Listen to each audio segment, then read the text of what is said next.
All right, so here's a fast introduction to some books for the Psalms and breviaries because it's important to have, especially in these crazy times we're living in, every day, throughout the day, times of prayer. So, how are you going to do it? Well, a simple way to do it would be if you want to follow, just plain old read the Psalms, right? So here I have a chart you can look at. That's on my site, brigidaville.com. Or you can find other charts. But anyway, it's got for Matins, Prime, Lauds, Terce, Sex, None, Vespers, Compline. Do you want to do it the same thing every week, reading through all the Psalms? Or do you want to break all the Psalms up so that you're reading them all through the month? So either way, so if you wanted to do it this way, you're just focusing on the Psalms. Protestant or Catholic, you're happy. So anyway, I'm just going to quickly show you some books here. So this is the Psalms, ESV. Very attractive. So it's an updated ESV version. I mean an updated RSV version. You could think of it that way. And it's in that tradition. So you see that this is, where that's published there, Crossway. So I got this at Baker. And about the ESV, let me just show you how this looks. So like Psalm 1 right here, lots of spacing. And the print is somewhat dark. And so Psalm 2 here. And then all the spacing because it starts a new psalm on a fresh page. So this I think is a really attractive book. And it's not too thick. I mean, you're not going to fit it in your vest pocket or anything, but very nice to carry around. And if you're afraid somebody might think you're reading scripture, well, maybe this will fool them, and you could tell them it's Huckleberry Finn or something. So here's another way to do it. Would be, now this will give you away as a Catholic, but if you're not ashamed of that, I'm not. Well, anyway, here's the New Testament in Psalms, Revised Standard Version, Second Catholic Edition. So regarding the Psalms, what does that have to do with being Catholic? Well, like the older Psalms were based on the Vulgate, which had the numbers on most of the chapters were off by 1. So you'll notice here, not for Psalms 1 through 9, but after that you'll notice, like here it says Psalm 18, and in brackets is 17. So if you're wanting to follow the numbering system by like the Douay Reims, well then you look at the 17, but if you're looking at something like the ESV or the RSV, well then you'd be looking at chapter 18 because that was based on the Hebrew. So what does this look like? Well, you see that the print's a lot smaller. So maybe you find that to be a bit small for you. And it always starts fresh.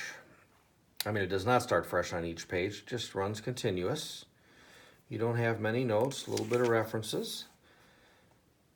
And still, though, this is really small, So, I mean, if we're talking about something you're going to be reading throughout the day, this is by Ignatius Press. This is really attractive. I think that's imitation leather, but I think it's really nice. Compared to that ESV there, it's even smaller than that. So, that's pretty neat. So now here's another one, the New Catholic Version, Psalms, St. Joseph Edition, the New Catholic Version. So I guess you could think of this in the territory of like an NIV, where it's not like a children's Bible, but it's a nice translation, but it's, I don't know, you want to call it more lucid, or do you want to call it watered down, whatever. But it's, it's not like the next one we're going to look at, the Living Bible. It's certainly not a paraphrase like that, but this one it's not authorized for reading during Mass, but it's a serious translation, I think. So let's look at you notice that you have nice dark ink, for your eyesight. Hey, if you're doing Matins the old way, you're doing 12 chapters at 3 a.m. Yeah, the dark print's really appreciated, right? Now you notice that you have an introduction here for every chapter. Here's the introduction. So it gives you that introduction for the psalm. And it's all the way down to here. And then for each verse, there's a star that indicates, hey, there's a note here. So you have fine notes.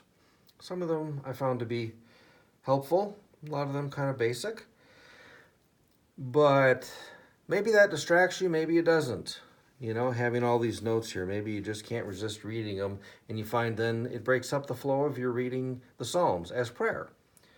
Or maybe you just want to get something like this to read through notes with the Psalms first. And then when you read it as prayer, well, you can just ignore them. Whatever. Footnotes the references are great. So if you did want to use it as a reference Bible for the Psalms, that's wonderful. Now you notice though with this one, it does want to shut on me, you know. Oh, big deal, you know, so you're holding it and it stays open just fine. But some people might be annoyed by that. So, how thick is that? I think it's kind of attractive. I mean, sure, they're flowers. Do you think that's feminine? Well, they're brown flowers, so maybe that's okay. Well, maybe that means the flowers have gone stale, and then it's not okay. Anyway, this is an aesthetic decision, right? So, what does that look like compared to these? We're all in kind of the same camp here as far as totability, right? So you want something really totable? Well, okay, here you go. I mean, my goodness, that fits in the vest pocket of your shirt. That is totable, right? Now it's paperback. Very thin. You want something real handy-dandy on you all the time? Here you go. So this is put out by Hendrickson Publishers. But oh boy, look at this. So maybe this is more like for the millennials. Not because it's super cool and hip and, environmentalist and green friendly. Not necessarily that. Although I suppose this paper is on recyclable paper. I don't know. No, I don't think so. Well, anyway, millennials can be happy in the sense that they're young enough to be able to read it anyway. So for an old boomer like me, that's pretty darn small. But anyway, I don't know. What does that say? Is this already Psalm 150? Is that where we're at? No, I think that says something else. I think that says, I don't know, 6-1 maybe? Anyway, you get the idea. So yeah, it's very small. You'd have to break it in pretty good so it doesn't keep shutting on you. So anyway, I mean, it's only $4. And the advantage is, you know what, if you're going to be praying the Psalms, I mean, again, like this. Are you going to do this? Matins, prime, lauds, terce, sext, none, vespers, compline every day? Maybe through the month. So it ends up only being like if it's week 1. That's not such a big deal, right? That's only 3 chapters. And we're just reading through the Psalms here, so we're keeping it very simple. We're not adding other scriptures or antiphons or litanies, all that other stuff that's, much more either Catholic or Episcopalian or Lutheran. Think of it as high church. So it's not as long as all that, so it's doable. And again, in these insane times that we're living in, you need to have prayer. And you want to make it a little bit more Catholic-like? Well, you know what? You should be doing your rosary every day anyway. So what if you do the Apostles' Creed and the Our Father, and then at the end of the Hail Marys here you have, the Glory Be. So this is sort of like a mini breviary right here, praying the rosary. So you couple this along with praying the Psalms, and you're doing a lot of the breviary there anyway, and in a pretty quick, much easier way to do. How long is it going to take you, you might ask? Well, I don't know. How long does it take you to read? So it says right here for Matins, every day you read chapters 3 and 5, and you do the tale of the rosary, at least. That's this part, the tale. And that's basically what's done, in the invitatory before the Matins every day. So how long does it take you to read 2 chapters there? And then, you go to, let's say it's Sunday. Okay, so you got 21, 22. Well, that's okay. That's going to be a long way. Let's go to this 1 week thing here. You're reading chapters 33, 34, 35. That's 3 chapters. Plus the 2 is 5 chapters. But these are the Psalms. A lot of them are shorter. So if you pause here and there and reflect and pray and don't just read through it like a book, but you're actually praying the Psalms, and then you pray about people as they come to mind, and you pray about things that you need to seek confession for, and praying for others, intercessory prayer, and your own thanking God for all the things that you have, you're blessed with, that you do not deserve.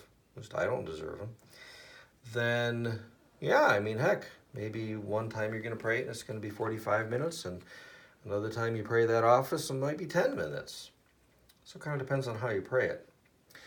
All right, so we were just talking about how you can make it a little more Catholic-like, praying the Psalms, but not from a breviary, but making it a little more like a breviary with adding the rosary. But also, you want to stay true to the calendar. You see, this isn't staying true to the calendar, right? It's the same thing every month or every week.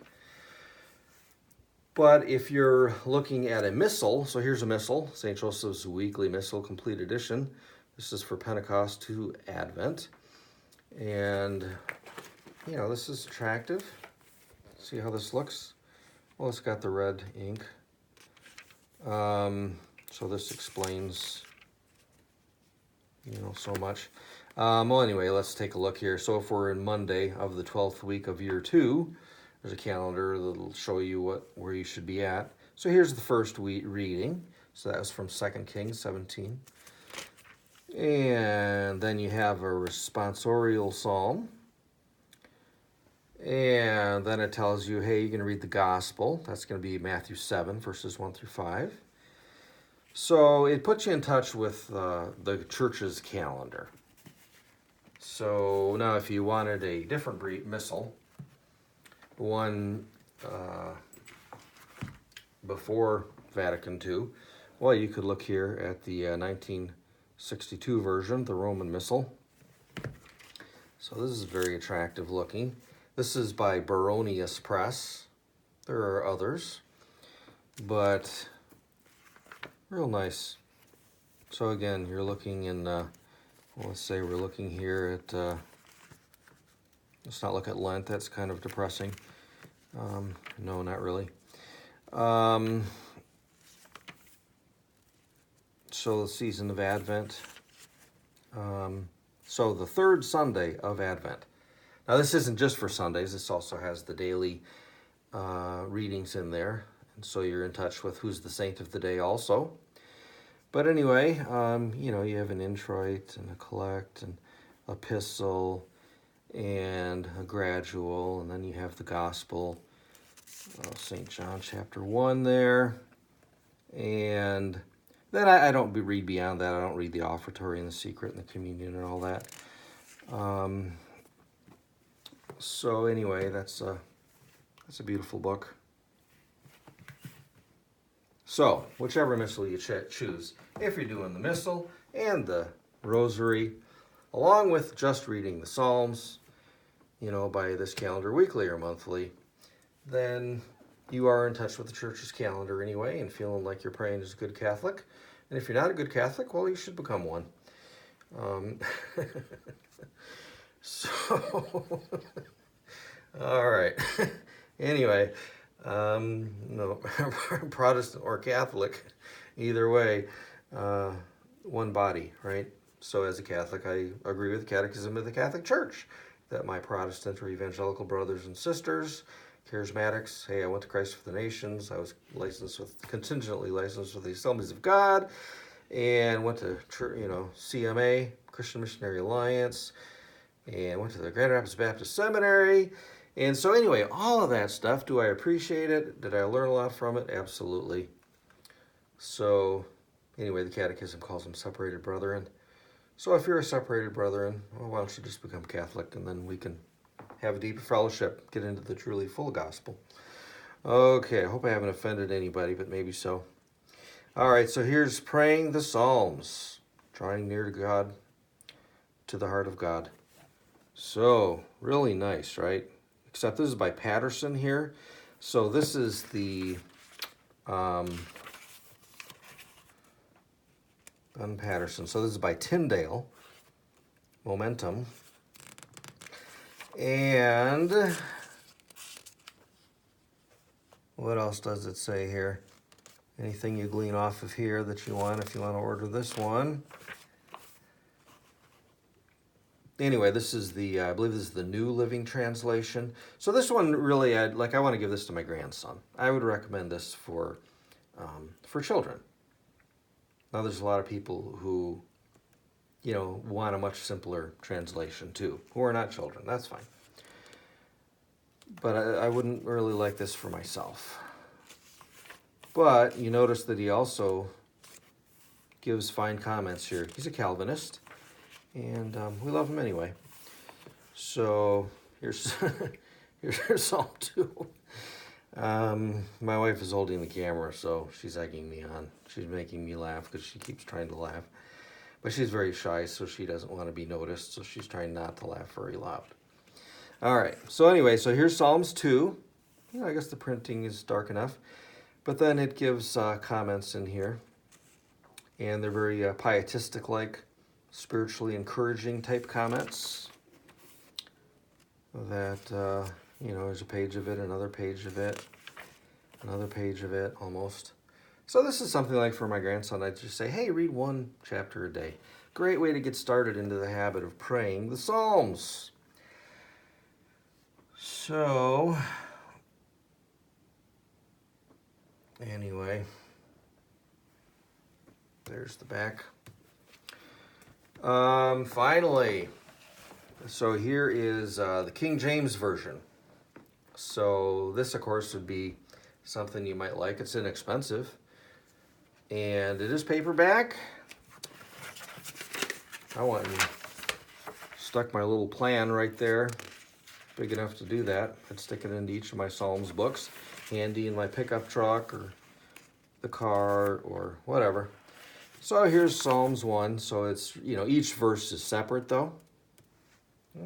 Some people might like that.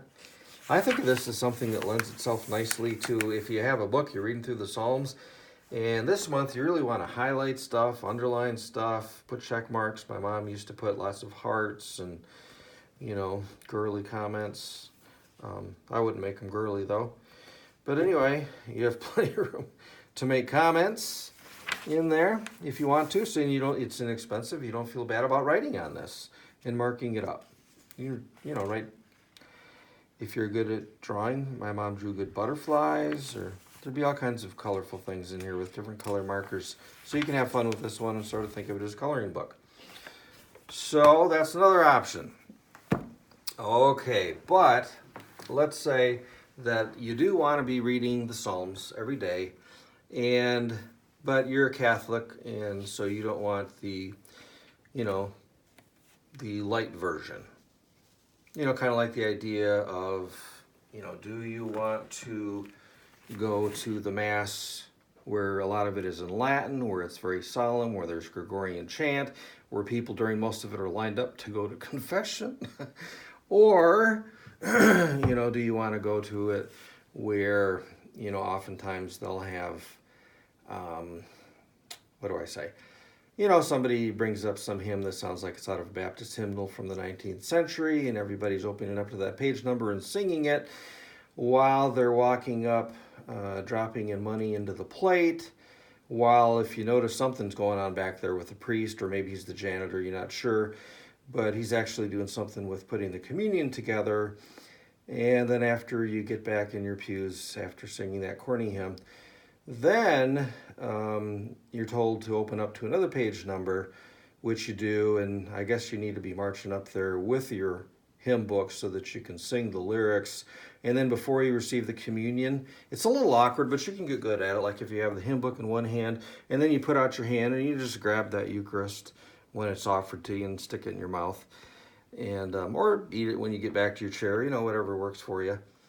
And what's really convenient though is you can beat traffic if if you're a good Catholic and you really figure out the ropes. You grab that Eucharist and you put that in your mouth, and then on your way walking back, you can just slip that hymn book that you were singing as you were marching up there into the pew and just keep on walking, and you'll find you're going to beat a lot of traffic. So that's another possibility. All right. So let's say though, no, you want to, no, that's not fair, right? So there's plenty of Nervus Ordo masses, which are not necessarily Nervo Disordo. And they're done reverently, and then that's beautiful, right? Too often I'm getting sarcastic, obviously, because too often I've gone to other churches, not my own, when I'm out of town or whatever. And so often I find things like the hymns that everybody's singing, or I'm not sure if we're having like a service for Barney. And I did like the Purple Dragon, at least my grandkids did. Or, it seems like maybe a service for, for mothers of preschoolers, and this is the service for the preschoolers. I'm not sure. But anyway, I've been to it too, though, where the Novus Ordo has been done reverently and beautifully. So anyway, my wife is telling me to move it on, so I better move it on. All right, so maybe you want to do the breviary instead. What are your options? Okay, well here, these two would go together because this is Matins in the middle of the night, and this is the monastic breviary, which is all the rest of the offices. Now, you find that they're both very attractive, and so I was liking to use this one for about a year, and this one my son gave me, and I really like it. It's very attractive. Now you notice that I just go ahead and mark them all up. I put these tabs in here so that when I'm thumbing around, makes it a lot quicker for me. But let's take a look at the Matins. Where is this? This happens to be by, you can look at that, the Society of the Sacred Cross. So, Tim Hour, 1961. So it's called, according to the rule of Saint Benedict, and Book of Common Prayer, and the Monastic Diurnal. So Episcopalians also use this one. And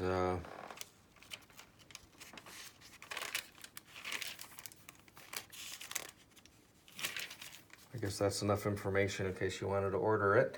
Right there's the ISBN, Lancelot Andrews Press. So, what does this look like? I'm just going to let you look at it. You'd be doing a little bit of flipping around, but anyway, here it tells you if it's December 8th, Conception of St. Mary, the Virgin. And so all together in Psalms, you'd be reading like 12 Psalms a day. Now, the one thing about this, though, is you are using a much older translation. You might actually find even the Douay Rheims or the King James Version to be a little more readable. But that's just my personal opinion. So here's another one, the Monastic Diurnal. So this is for all the other offices besides Matins that you pray throughout the day. St. Michael's Abbey Press. I believe that each of these also puts out the other office. So there's the ISBN number. A lot of people think that these old breviaries are not available, but they are available. So you see, there's Number Wednesday. You see it gives you the antiphon and the collect and whatnot. Here's Thursday. We could look elsewhere here. Here's Sunday for Lauds. Monday for Lauds. Tuesday for Lauds, so on. Put myself another marker in here. So here would be Sunday for Prime. Now you notice it's got the Latin and it's got the English. So obviously if you want to read it in Latin, well, this would be where you want to go. It's got Sunday for Terce, Sunday for Sext, Sunday for None, and so on. So, really beautiful. But again, the translation maybe would be one that you kind of wish you had, had it in a different translation. Okay, well, we got a couple options here then. So now this would mainly just be, this one here would be just the two offices. So, and the translation is the NABRE, New American Bible Revised Edition. So you'll see, like here on this Saturday, you just had the reading, responsory, Canticle of Zechariah, which then they handily put at the end of the book. Well, the other one here that you read every day for morning prayer, that's at the beginning of the book. And your intercessions and your concluding prayer. So that's what's true to this season of Advent. But then for the regular parts of the reading, you'd flip over to here and you'll see that, like for morning prayer, it gives you the antiphon. And hey, if it's Holy Week, use that for your antiphon. If it's Easter, use that for your antiphon. So there's a psalm, a little psalm prayer, and the readings we were doing for the Advent season, so you wouldn't go on reading here. But anyway, you see that this is really short. I mean small. That's really nice. So you're going out of town or you're on your motorcycle and you need to travel light, then this is great. Very, very useful. Whereas this one, it's the same thing. It's only got the two offices, the morning and the evening prayer. So it'll look exactly the same. And with it, you get yourself a little booklet here. So it will also tell you, so this happened to be Trinity Sunday. And so morning prayer, page 645. But for the part true to the season, well, you go to page 707. And if you're doing daily prayer, there you go. Evening prayer with the part that's true to the season. Now, if you're doing the Office of Readings, OOR, well, there you go. Now, this isn't really true to the Office of Readings. Some of it is. So it kind of gives you a taste of the Office of Readings. Gives you a little bit of it gives you the daily prayer, which just repeats every week. So if you want a little more to it, or you also wanted to add the Office of Readings. So I would just read, like in Advent or whatever, I would just read just like one a day for that season. So then this is a great thing for you. Comes with a sheet too, if you want to use this for reading the canticles. For the invitatory, maybe you want to read Psalm 100 or 67 instead, or 24. Well, there you go. And little instructions, how do you say the beginning and the end of the office. So here's how to pray the invitatory, Psalm 95 normally. So that's handy to have a sheet like that. And it zips up, that's nice. A little bit bigger. So that's Christian prayer. You'll be able to easily find this online. So here's where you find either of these. Catholic Book Publishing, New York. They're coming out with a new one. And finally, this is version 1. There's a second version that I hear is even easier to use. But anyway, this is very easy to use. And what I like about this is it's in the new Revised Standard Version. That is inclusive, or, it's still a good translation. That doesn't annoy me. But here's what it looks like. Again, you notice that I marked it up in the different sections of it. So, the print does bleed through a little bit, but not bad, just like many Bibles do. It's very easy to use, and I really prefer the translation, the New Revised Standard Version, and a good version for the Psalms.